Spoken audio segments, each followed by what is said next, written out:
Granny Greensocks, flying backwards through a world of delusion towards truth.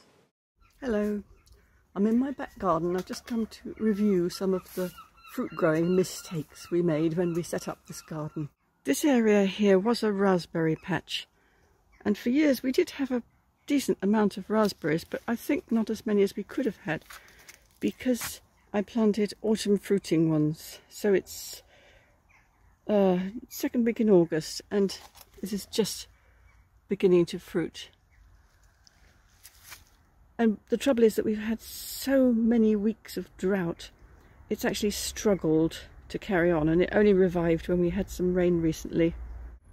So, given the climate conditions around here, I think the mistake I made was planting autumn fruiting raspberries. I think I'd have done better to plant summer fruiting. They would have matured earlier in the season and had a better chance. In this area, the raspberry bushes have actually died, and I'm using it as a storage place for the branches of the kiwi fruit, which we finally decided to massacre. This was a single vine which every year grew over the arch and into the apricot tree. The apricot tree wasn't a mistake, it's been wonderful. This trellis, actually it must be at least 10-15 years since we put it up, and it's had to be propped up as it rotted, and it's just been leaning and it's awful.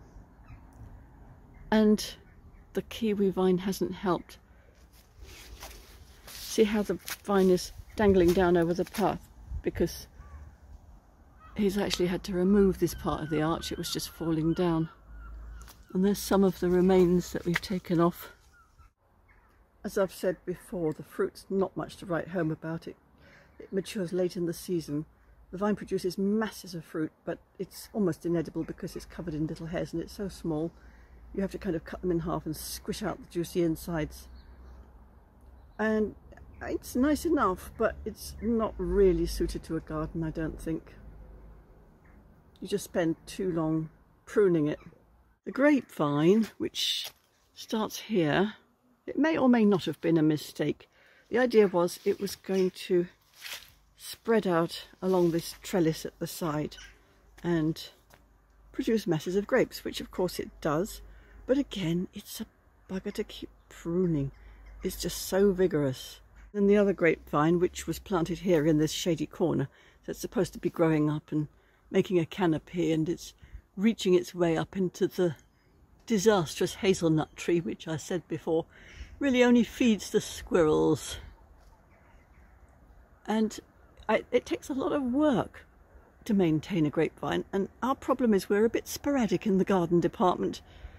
So we'll come out and have a good old hack, and then we'll go away and forget about it for a month or two, which really isn't helpful. Over here against the fence we had two family fruit trees planted.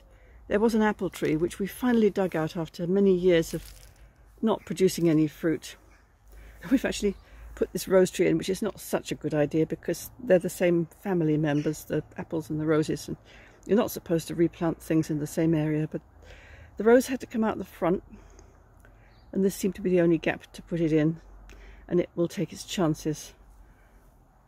And then this is going to come out. This pear tree is really a waste of space, and the mistake I think we made here with the apple tree and the pear tree was planting them right next to the wall, and I'm pretty sure that's why it's never thrived, because it hasn't had enough root room and nutrition and water and everything, and also it leans out. We're constantly trying to prop this up so it doesn't hit us on the head when we walk down the garden. It just wasn't a good place to plant a pear tree, and as I said, it never has had a really good crop of pears.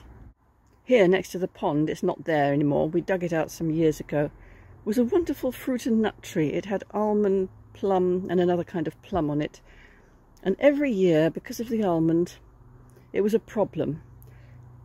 You tend to have to spray almonds because they get peach leaf curl, and it was right next to the pond, so we couldn't spray it because we were afraid of killing the fishes, and also it was taking up space on the lawn.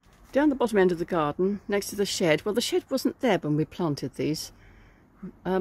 This is a sour cherry, It's against the north side of the wall because they're supposed to not mind less light, and it does produce cherries. It's a strange spindly looking thing.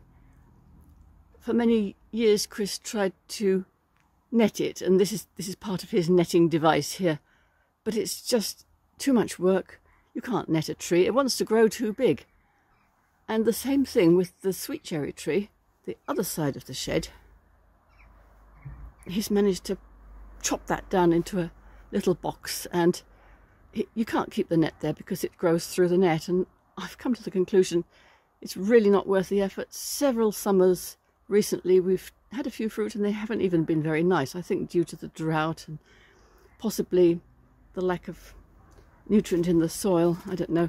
But trying to stop it from growing big really doesn't work, and I think it would be better to take the net away and let it do what it wants to do. And if the blackbirds get all the cherries, well, we're helping the wildlife, aren't we? And up here by the house, this fig tree is also suffering from the netting problem. You know, he puts net on it and then it grows so vigorously, it grows through the net, and then it's impossible to take it down. And I don't really think we want to spend our declining years scrambling up step ladders and fixing netting and taking it down again on these fruit trees. Too much work. So my wonderful dream of planting loads and loads of fruit trees and having an abundance of fruit didn't quite work out the way I thought, due to planting things partly in the wrong place and not spending enough time looking after them. And it has been fun, and it's been a learning experience, and occasionally I still dream of moving to a place with a bigger patch of land where I can grow lots of trees, fruits, nuts, what have you. But I'm getting old and I don't think I'm ever going to do that. And to be honest, we've got enough to keep us busy here.